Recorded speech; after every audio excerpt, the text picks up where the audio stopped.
there are a lot of lessons that the whole league took from this game, but the Niners in particular. What do you think is the biggest lesson they should have learned from the Super Bowl yesterday?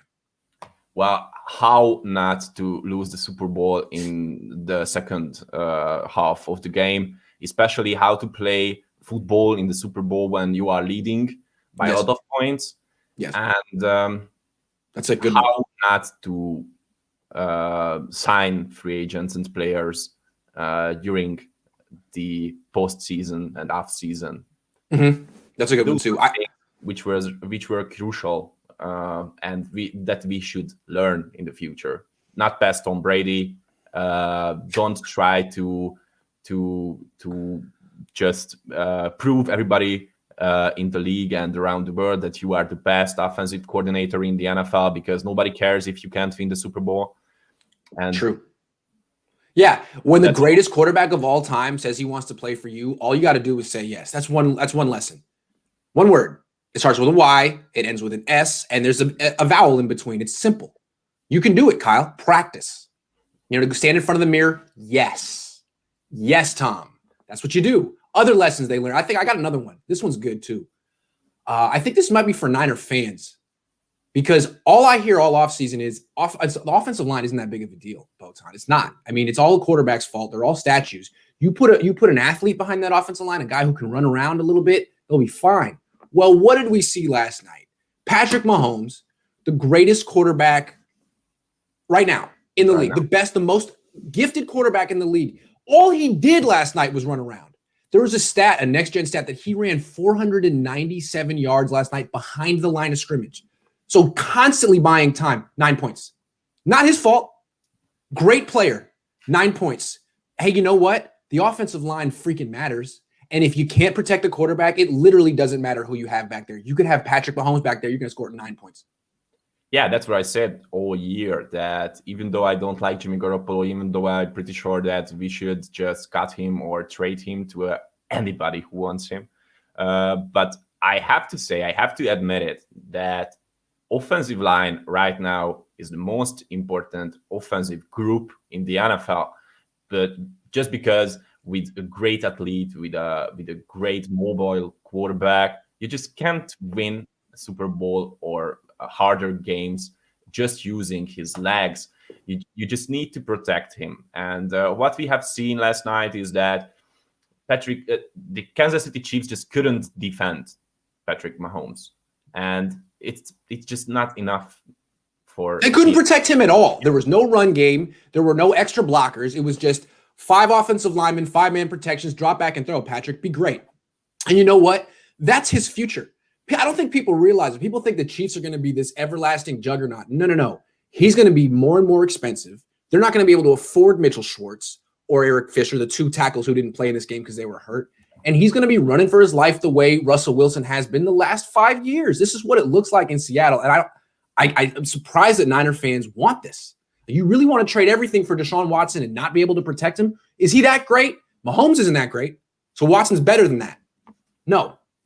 The first time when Watson's name came up, I was the one who said that why would we sign him when we just cannot afford a great offensive line to protect him? Because he alone is not enough to win games. Without an offensive line, you just can't win crucial games.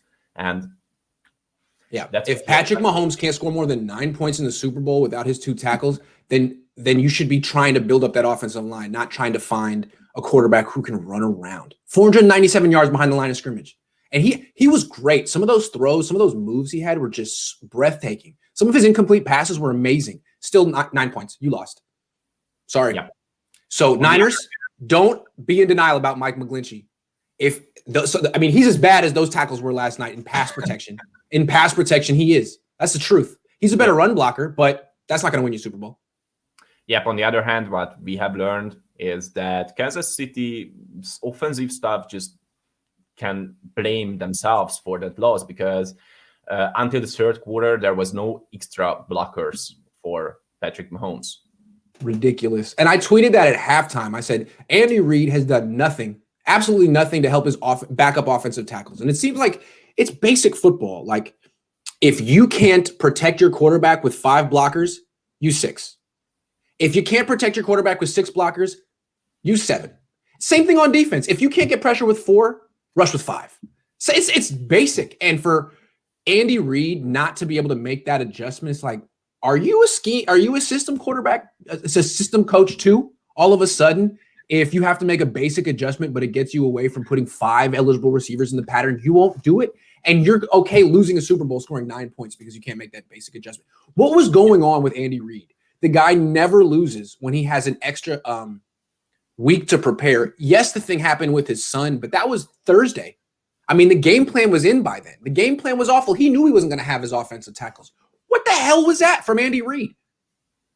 I just couldn't understand that. I thought, because last time when we have spoken about Super Bowl, I said that I'm pretty sure that Tampa Bay will win it, but it's just because I thought that it's just going to be a dream, an American dream, that Tom Brady, after all those comments that he's just a system QB and he doesn't have any more gunpowder left, he went to Tampa Bay, who were 6-10 last year, if I remember well, last season. Or am I 7-9? 7-9. Yep. Sorry. And what if they just win the Super Bowl? And that was the American dream. A dream came true, and it came true, but it wasn't because they were so geniusly coached or other things like that. Okay, there were some certain things which were keys how they were coached for this game. But to be honest, there was no extra in that team besides of Leonard Fournette, who was absolutely great. The way I look at it is, again, another big lesson the Niners learned from this game is they created these two teams, in my opinion. The Chiefs are the Chiefs because the Niners didn't want Patrick Mahomes. And the Niners didn't want Patrick Mahomes because Kyle Shanahan wanted Kirk Cousins the year after. I was talking to one of my friends last night. He was like, man, you can't fault the Niners for passing on Mahomes. They had just traded for Jimmy Garoppolo. He's a Raider fan. I'm like, no, that was the next year. They had Brian Hoyer. He was like, you're kidding me. You're kidding. Yeah, it's indefensible. So you started there. You were holding out hope for a quarterback who wasn't even on your team. That's why you didn't have Mahomes. That's why the Chiefs are great. Now the next year, Brady's like, hey, man, you guys are good. You're my top choice. I want to come home. I want to play. I grew up in San Mateo. I want to come and play for you, and I'll bring people with me. I'll bring Rob Gronkowski. I'll bring Antonio Brown. I'll bring Leonard Fournette, who are the guys who scored all the points in the Super Bowl, by the way. They scored all the touchdowns in the Super Bowl. And the Niners are like, no. And on top of that, we're not going to take Tristan Wirfs with the 13th pick because who needs another offensive lineman? We're going to trade down and take a defensive freaking tackle who had like 7 sacks in college. That's what we're going to do. So, yeah, a lot of lessons the Niners learned. A lot of lessons. Very, very educational moment last night, which is good. Education is good. I'm pro-education. Yeah, but all those things made me angry after watching the game because I was like, come on, man. Come on. I've seen that from Hungary, 13,000 miles away from the USA. And you were there. You could make that moves. So to make some Kyle Shanahan moment in this show, I must say that the players were there. Plays were there.